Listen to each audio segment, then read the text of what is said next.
name is Stella Okosiboje, and I work with the Public Relations Women's Foundation as the Programs and Membership Lead. And the PR Woman of the Month is an initiative by the foundation to spotlight women in public relations that are doing great work. Ordinarily, what we see every day is the brand coming out, the great work, showcasing the brand, building perception about the brand. Most times, the professionals do not really talk about the work that they do.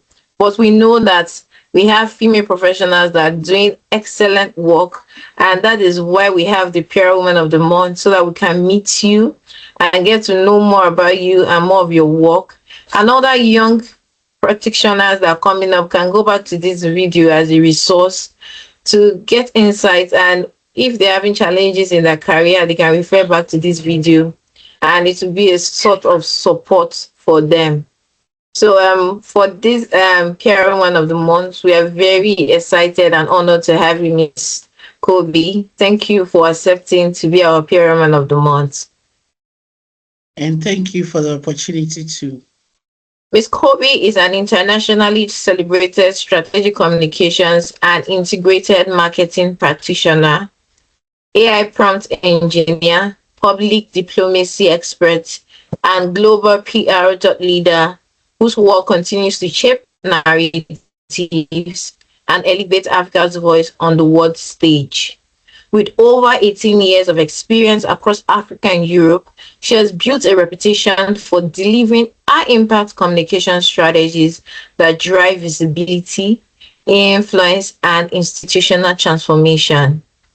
Affectionately known as Ghana's Pride and the Queen of Trade, she is a cultural ambassador who consistently projects Africa identity and values on global platforms.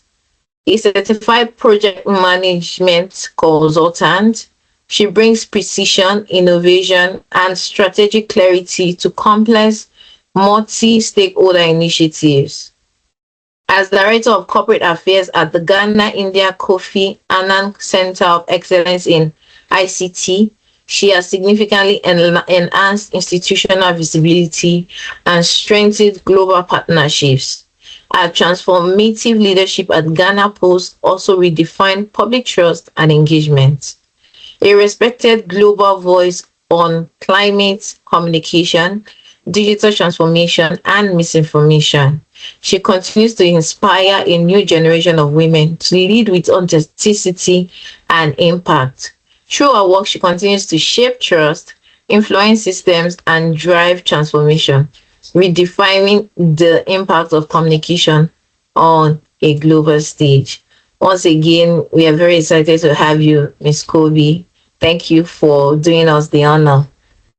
We just want to know, how did you get into public relations as a career? Was it something you always knew as a young person that you wanted to do? We would love to know how you got into public relations. Thank you, my dear. So, at the senior high school, I did science. So, as a science student, you will always be looking forward to either entering into the medical sciences field or biotechnology field. But my life took a turn when, after senior high school, I started doing arts engagement. And when I say I was doing arts engagement, after senior high school, I was a trained teacher. I got into training college and I was training. And at some point, television was something that was so attracted to me. I really love how people did presentation, and I wanted to bring change and development to the lives of people. Then I discovered one challenge that I wanted to solve. There were a lot of Ghanaian made products, but these Ghanaian made products were not getting the attention. So preaching made in Ghana was not at the peak. It was at the lower side. But I go out and I see products being made by Ghanaians, and I was really in love with them, and I realized the authenticity. So I decided to bring value in it. I wanted to be on TV, and I have also seen a gap. So where can I make an intersection? Then I created a TV program called the Ghana Sprite TV show. And this Ghana Sprite TV show moved forward to project African values, Ghanaian made products, and culture. So starting on TV Africa in Ghana, we'll say was the start of my interaction with public relations and journalism. You know, public relations and journalism has a thin line. So as a journalist being on TV and marketing made in Ghana products, you know that you have to communicate the distinctive qualities, the value propositions of these products. So before I realized, someone who started as a journalist, I was into communication and marketing.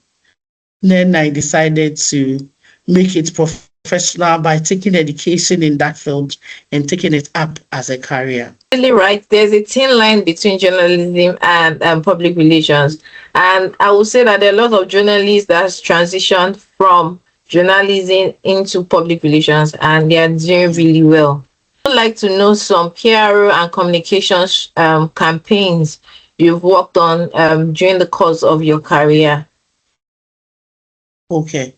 So after 10 years in journalism, when I decided to venture into communication, was when I've graduated with a master's in public relations from the University of Arts and University of Media and Arts.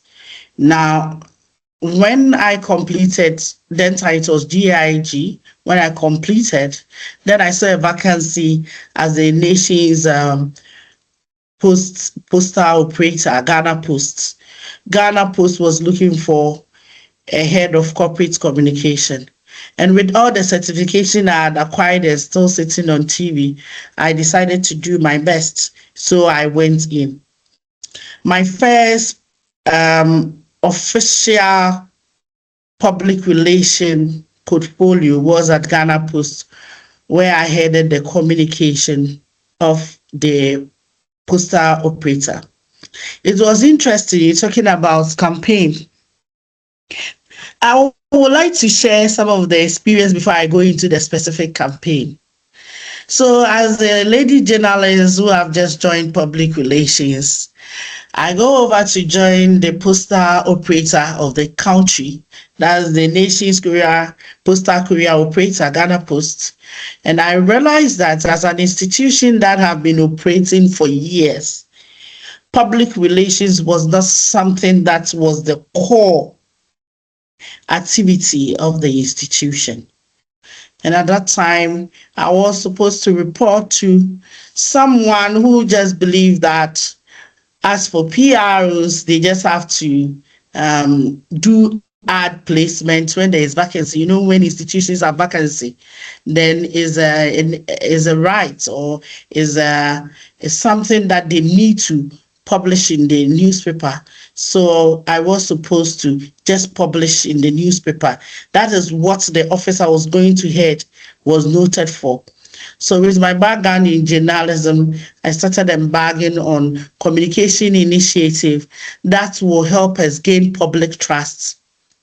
And the issue was that the institution, a lot of people at that time had seen it like their competitors in the private sector was doing well. So trust was not something that was perceived to be a value that Ghana Post could do. So we started with doing digital marketing promotion. As a state institution that have been there for years, IT was not part of the institution, and I was fortunate to join the institution at a period where the company have decided to reposition itself as a modern logistics and digital service brand.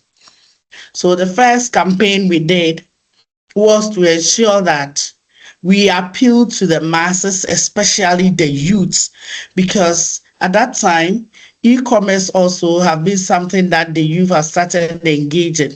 They buy things online, and now they know that globally you can do shopping. So the youths were doing the shopping, but they were going in for the company's competitor, the major competitor, which was a private institution. So we started with a campaign that Ghana Post will get you there. And there was a public perception that when you send things through Ghana Post, it's going to delay.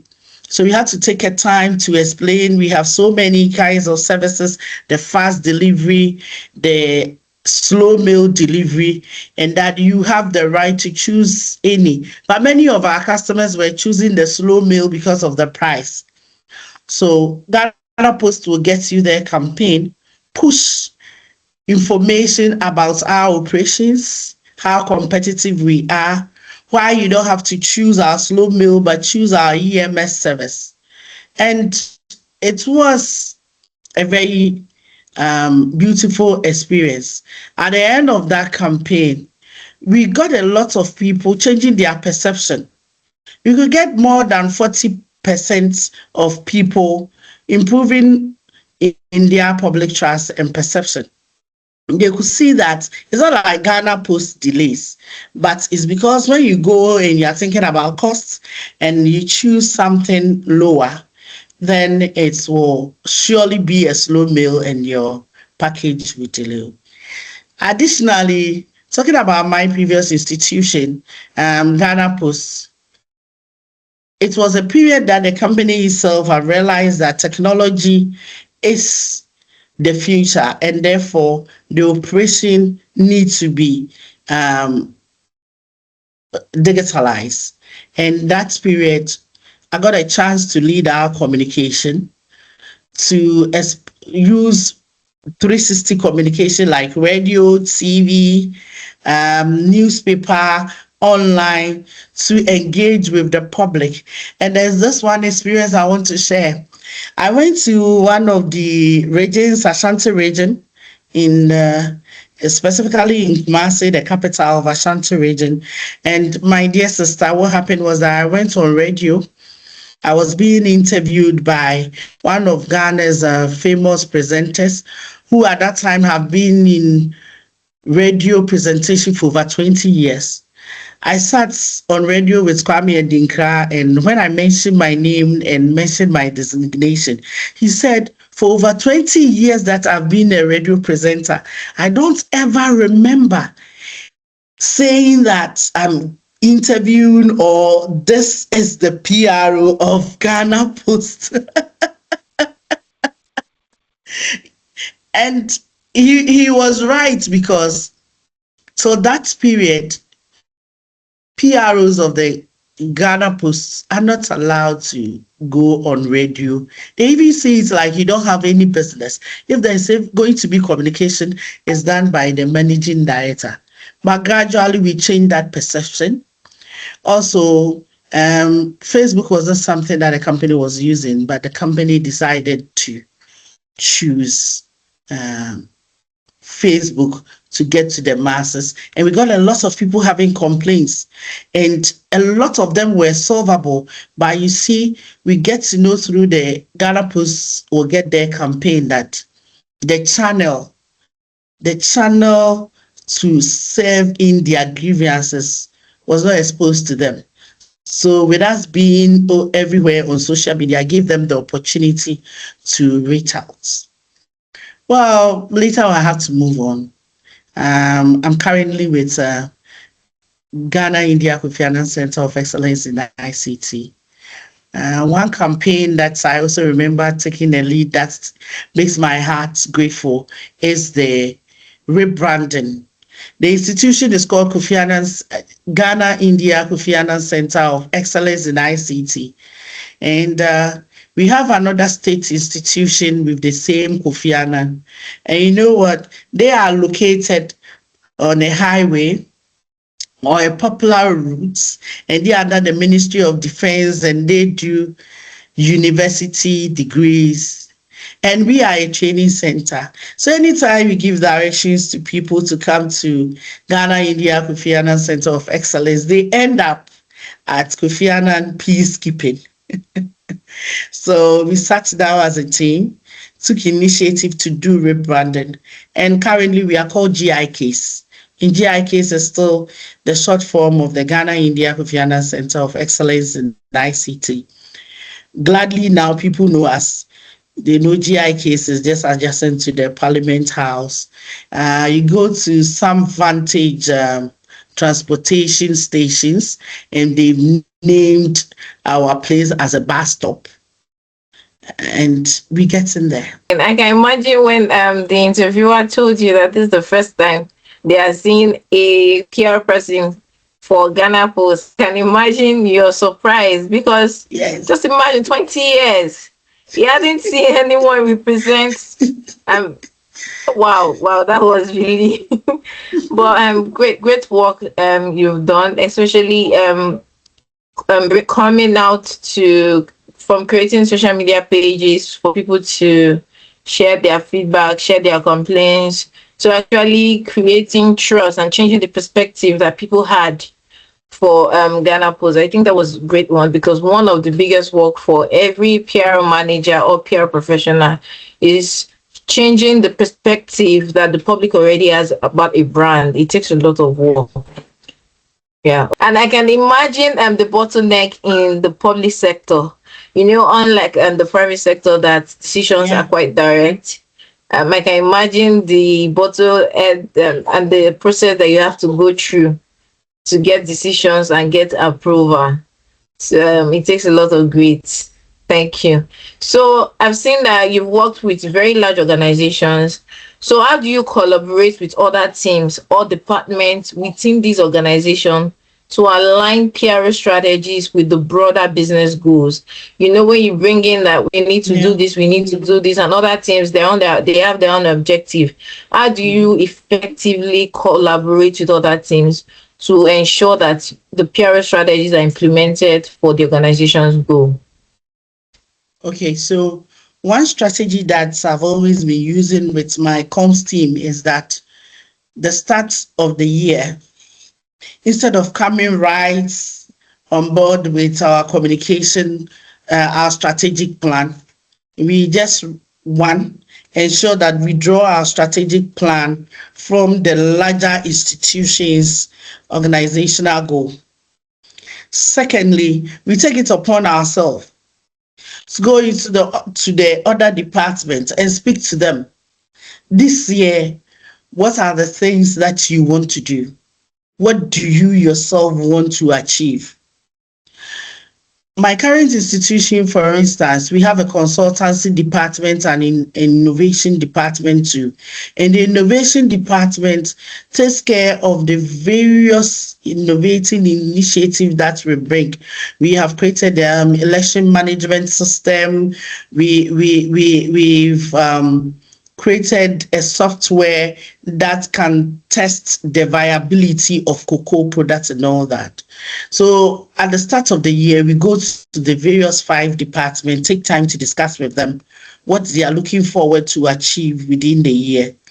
When we gather all these, we take time to incorporate it into our strategic plan. And when we are developing a work plan from our strategic plan, we ensure that we put specific communication for specific tasks. So we treat all our internal publics as our stakeholders, and we tailor communication strategies based on each of the stakeholders' demand. And that is one thing that has really helped us. Another thing is that, in public service, in general, public relations, a lot of institutions see it as a cost. Even when they are funds, we do not do allocation straight away to public relation.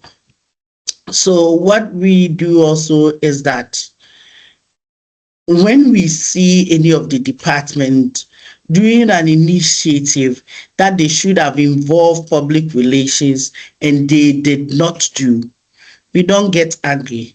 We try to get closer. For all these years, we still get closer and treat them like our babies. We don't want to treat them like they are graduates. We take them as the primary school people when it comes to PR, so that whatever we see them doing, we don't get angry, we get closer and we say that you should have informed us, you didn't inform us, but this is the gap and this is what we do. And we ensure that we execute a PR plan that makes a difference in whatever projects they are doing that they forgot to include PR at the start. And this has really been helping because they know that whenever we approach them, there's something different that happens. The results is fantastic. Collaboration is very important in driving the organizational goals. Do you think that the practice of public relations in Ghana is different from other places in the world? The fundamentals are the same, but the implementation and the strategic goal differs. That one I will say so.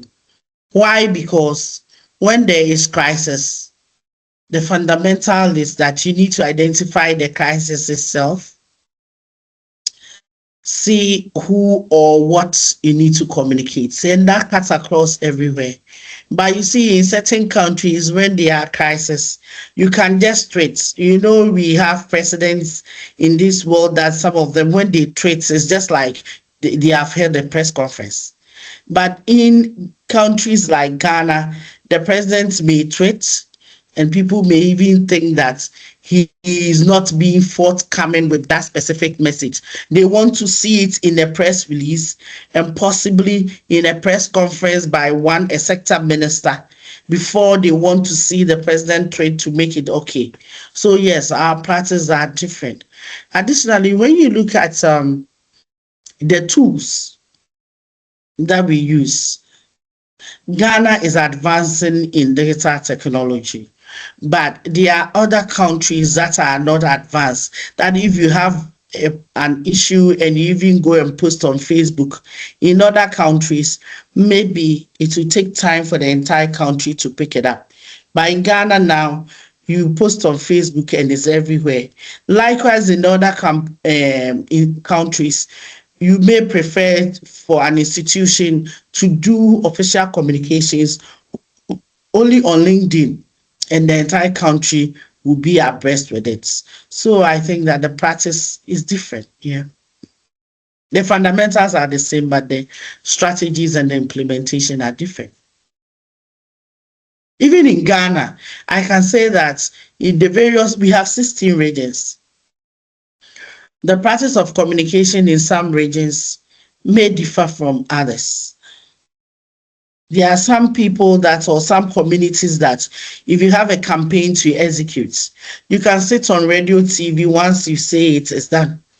But there are other communities, you have to go down to the community radio and then they will broadcast it at dawn. And that is where people will hear. That is where people will add value to it. And there are other communities too. If you have a campaign to execute, you may have to do town hall meetings before the people asking you questions, validating some of the answers that will let them be okay and consume your message. Yeah. Okay, from what I hear you say, you're saying that the cultural issues are different because you must approach culture, different regions, different way they perceive things. Yes, and I totally agree. The basics are the same. And yes, we definitely use similar tools, just like you said, radio, TV across the world, just the different type of radio, TV for different regions to appeal to your target audience. During the span of your career until now, what would you say is the most challenging part of being a woman in career, especially public relations and communications? Well, if it's about just being a female, what I'll say is that balancing family and work, because we are Africans. No matter what we do, we are Africans, and African has a culture. African has a perception that we are yet to change. And so we change, some of the things will be peculiar to us. And one of the things that will be peculiar to us is carrying a baby and taking care of them family. It will look weird for you to see an African man who is pregnant. So we get pregnant, and when we get pregnant, you lose your energy and some of the campaigns you will have to take. You may only deliver on paper. Somebody have to do the execution. And sometimes you get some back and forth in there. And you are also expected to take care of the home. No matter how understanding your husband is, even when there is a family member in the house and your husband like cooking, you agree with me that when there is a visitor, you have to be doing the cooking. What about if you have a deadline to meet? So these general issues are some of the issues I face, but I don't have something in particular that hinder my profession being a woman. But with practicing in the public sector, one thing that's hinder progress is funding and sometimes political interference. When you are in the public space, you would like to communicate some information in a certain way, but you will have to also agree that you may be communicating a political policy. And in view of that, one have to be cautious. So these are the few things I would like to share. Balancing family work is a lot. And like you said, in Africa, when men don't get pregnant, it's women that actually get pregnant, and they have to still combine that and work. And previously, years back, decades back, women just stayed at home as full-time housewives. But what we currently have now is women are actively working and still taking care of the family. So it's Yeah. really not easy. Women are really doing great jobs managing the family and managing their career, and most women are doing it successfully. Kudos to all the women. And we are in the Women's Month, which is March. Yeah. People say that they celebrate Mother's Day like 20 times in a year, but we need to celebrate them more because there are a lot of sacrifices that goes in being a mother, a wife, a sister, an auntie. There's so many roles. It's like you're doing multiple jobs, but you only get paid for maybe one. So, thank you so much for sharing that with us, because yes, there's a lot that women shuffle at the same time. And some women also have to take care of their aged parents. So it's just Yeah. a lot. So how do you stay updated with the latest industry trends and best practices in public relations? Because public relations is dynamic and it is ever changing. So how do you stay updated with the latest industry trends and best practices? I'm one person that my career development very, very serious. I take up courses, and I'm fortunate to be the director, so I have managers and officers under me. I push my managers and my managers and the officers, I push them to also take career development courses. We also meet together when there is a new technology or there is a change in, sometimes there are slight changes in our profession. We come together and we discuss it like we are schooling.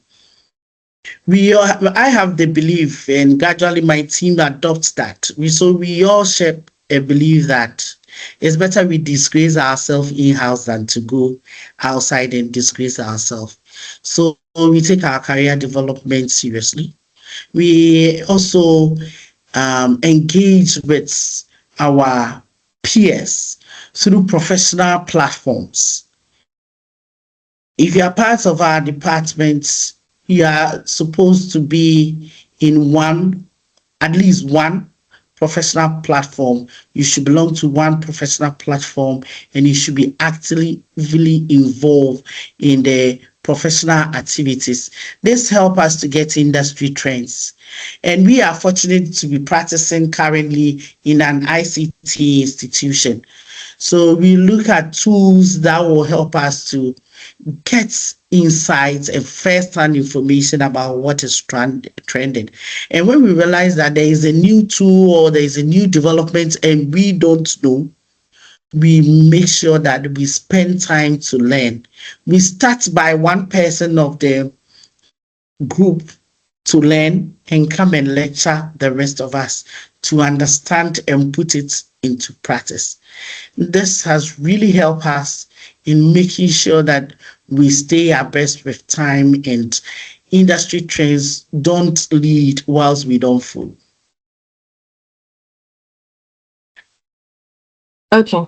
Thank you very much. And I think it's increases the competence of the team members, because when they know that they're going for training and they have to come back and train other or teach other people, it puts a sort of sense of responsibility, and they want to pay active attention, actually learn the skill so that they can share it with the team members. Well done on your leadership on empowering and equipping your team with the right skills. And we just want to know, so what advice would you give to a PR practitioner who aims to lead with impact? The person is saying, I don't just want to go to the job and come back. I want to lead with impact. My presence is felt in any organization I find myself. My presence is felt in any team I'm part of. I have these quotes that I normally say. I say that as a person, I don't wake up to impress people. I don't do things to impress people. But what I try to do is that when I wake up, I always want to do the right thing. And when I do the right thing and the right thing impress people, then I get the opportunity to get a double do for that. So I would advise my colleagues that in our practice, we just have to make sure that all the time we are doing the right thing. If we do the right thing and the right thing impresses people, then we'll be happy. But if you take the latter and say that you always want to impress people, many a times the thing that will impress people are not the right thing. So you impress a particular person and the larger people will not be impressed, and that will land you into trouble.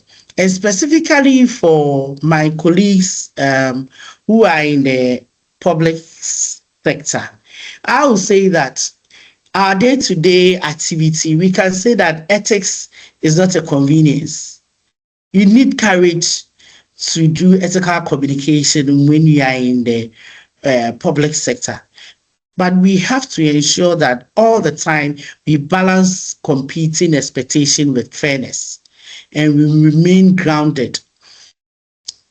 If we do our best to do our research, ensure that we keep abreast with industry strength, and we execute campaigns that brings a difference.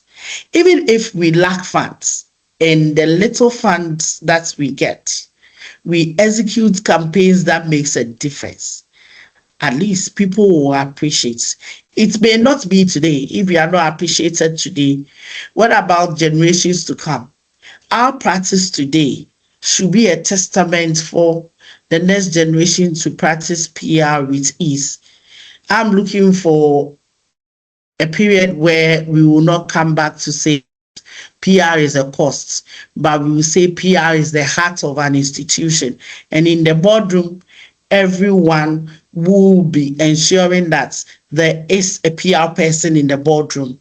And for that to happen, for those of us getting the opportunity to practice PR today, we just have to make sure that the campaigns that we execute comes out with results that have exceptional value. So I would just pick some words you said. I don't wake up to impress anybody. I wake up to do the right thing. That stood out for me. And you said PRO should be the art of every institution. That is very, very true, because we have the experience in public relations whereby we bring in business leaders that have used public relations, that have implemented public relations, to come talk about the importance and the impact of public relations, so that it is not professionals that are telling business owners or C-suite executives that public relations is very important. Like you said, public relations is the art of every organization. And yes, it is not just a course or just a function, it is important. And especially Africans, needs to know that public relations is important, because look at the big brands like Google, the Apple. You see them, Yeah. even the Meta, they are investing heavily in public relations, and that is why when an iPhone, even if an iPhone 20 comes out today, they've built brand loyalty, they built brand trust. Somebody will still go and buy the iPhone 20, even if they just bought the iPhone 18 Yeah. a week ago. So I totally agree with you, and these are very strong points. PR is the art of every institution, especially for institutions that wants to go global and stay in the minds of their target audience. Thank you for sharing that with us. And our last question for you is, someone is saying, Miss Kobi, I want to climb up the PR ladder. What skills do I need? What do I need to do differently so that I don't get stuck in mid level? I go to senior level and be even part of the board members, or be part of the board and make credible decisions. How do I do that? What skills do I need? Well, I would say that you need emotional intelligence and negotiation skills. The reason why I would say to practice PR to be up there, you need emotional intelligence is that we are dealing with people that you are working to save them. That is to say, if you are in an institution, like you just said, Apple bring out a product, and for the product to go there, it's not just marketing strategies. You need a communicator to draft very compelling um, message. But when you deliver such a campaign with compelling messages, you get people coming into your institutions to do business with your institution.